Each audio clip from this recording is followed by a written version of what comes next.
North Carolina released 4 red wolves into empty forests. What 30 years did was insane. In 1980, the United States government made it official. The red wolf was extinct in the wild. Not endangered, not struggling. Gone, erased from every swamp, every bottomland forest, every coastal thicket it had ever occupied across the American South. 14 animals. Out of 400 wild wolves captured along the Gulf Coast in a desperate, last-ditch salvage operation, only 14 were genetically pure enough to matter.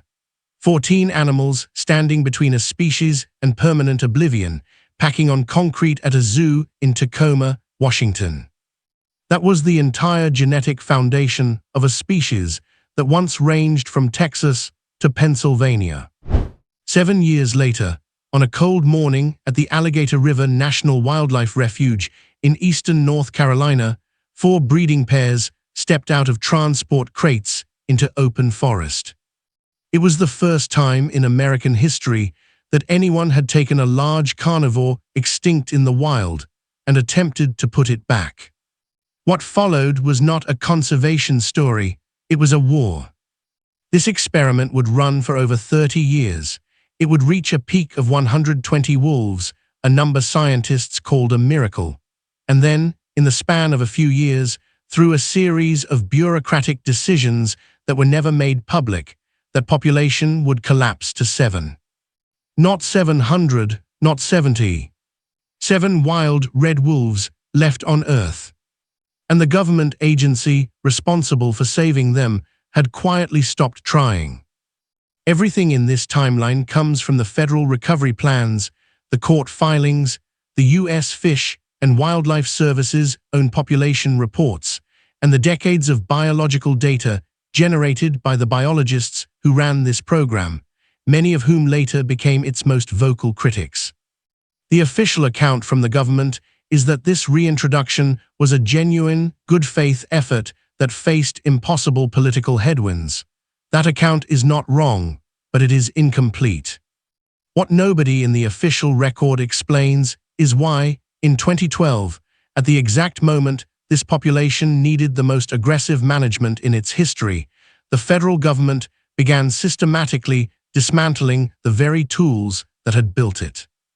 To understand why 1987 mattered, you have to go back further, much further.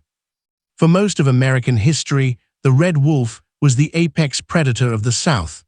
It ranged from the Atlantic coast to central Texas, from Pennsylvania down through the Gulf Coast lowlands. Then, the federal government declared war on it. Starting in the 1800s and accelerating hard through the mid-20th century, the United States government ran active extermination programs targeting large predators across the country. Bounty payments, strychnine-laced bait stations, aerial hunting. The logic was agricultural, wolves killed livestock, so wolves had to die. By the 1960s, that logic had worked. The red wolf had been pushed off nearly every acre it had ever called home, compressed into a thin, degraded strip of coastal marshland along the Texas-Louisiana border, where the land was too wet and too marginal for anyone to bother with. That was the first problem. The second problem was worse. Coyotes expanding eastward into the vacuum left by the wolves' destruction began interbreeding with the last survivors. Hybridization was quiet, relentless, and exponential. Every generation of mixed pups was a generation pulling the red wolf further from genetic existence. By 1973, a team of federal biologists understood they had months, not years. They launched a desperate trapping operation along the Gulf Coast, pulling every canid they could find out of the marshes and testing each one. 400 animals captured. Then came the results that changed everything. 14 pure wolves, that was the number. After testing every animal pulled from those Gulf Coast marshes, 14 was all the biologists had to work with. They built the entire captive breeding program around those animals at Point Defiance Zoo, expanding the population carefully over the next decade in controlled enclosures, teaching wolves that had never known open ground how to hunt, how to den, how to exist outside of concrete and chain link. Nobody knew if any of it would transfer. The question that hung over the 1987 Alligator River release was brutally simple. A wolf raised in captivity had never had to survive. It had never gone hungry, never avoided a road, never held territory against a rival pack. The biologists releasing those 4 breeding pairs into the North Carolina coastal plain were not certain they weren't walking them to their deaths by a slower route. They weren't. Within 2 years, the first wild-born litters arrived. Pups that had never seen a cage, born in the earth of a Carolina swamp, were alive and documented. It was the first successful wild reproduction of the species in nearly a decade. The program worked well enough that in 1993, biologists attempted to scale it. They selected the Great Smoky Mountains National Park as a second recovery site and released a separate population into the Appalachians. By 1998, every single one of those 40 pups was dead. Parvovirus moved through the litters with complete efficiency. The Smokies experiment was shut down entirely. The surviving adults pulled back into captivity, the site abandoned. That was only round 1. Now back to the story, because what happened next in North Carolina was something nobody had predicted. While the Smokies program was dying in the Appalachians, the Alligator River population was quietly doing the opposite. The wolves were surviving, reproducing, and beginning to hold territory across the 5-county recovery area of northeastern North Carolina. But they were not alone.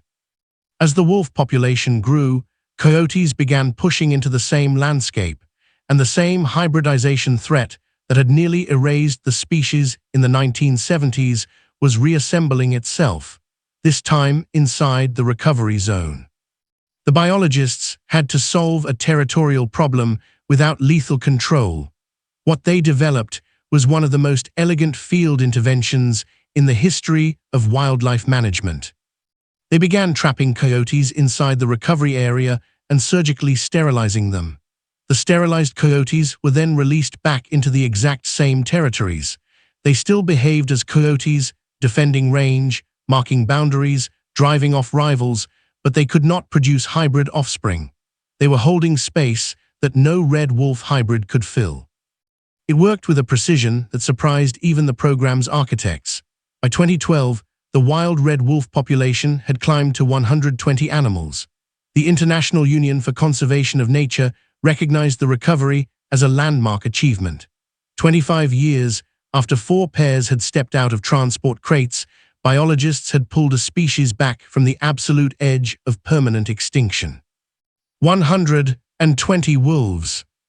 What nobody noticed was that, just outside the recovery area, a different kind of war had already started. Before we uncover the betrayal that destroyed this triumph, I need a field report from you.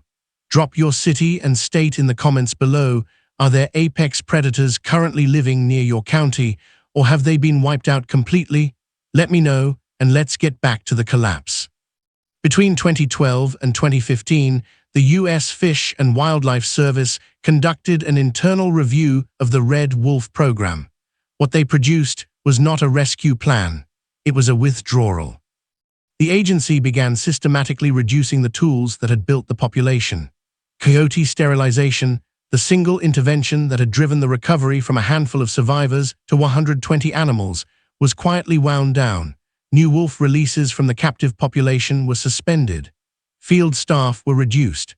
The agency cited political pressure, budget constraints, and unresolvable conflict with state wildlife managers. In the official documents, the language was bureaucratic and bloodless. In the field, the population began to collapse immediately. A vital breeding female was shot and killed on private land in 2013. Another confirmed breeding animal dead from a gunshot in 2014. Then another. Each loss was not simply one wolf.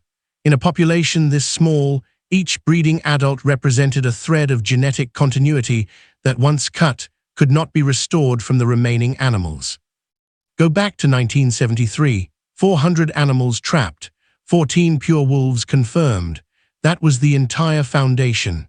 Everything built since, the captive program, the 1987 release, the sterilized coyotes, The 120 animals had come from those 14 animals and their direct descendants.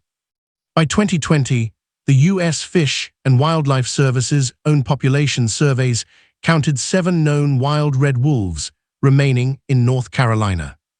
7. And this was supposed to be the end of the story. We are looking at a species reduced to just 7 wild animals. Time for another field report. Tell me in the comments exactly where you are watching from right now, and if your local government has ever reversed a wildlife law that destroyed a local species. Drop your location, and let's look at the impossible resurrection.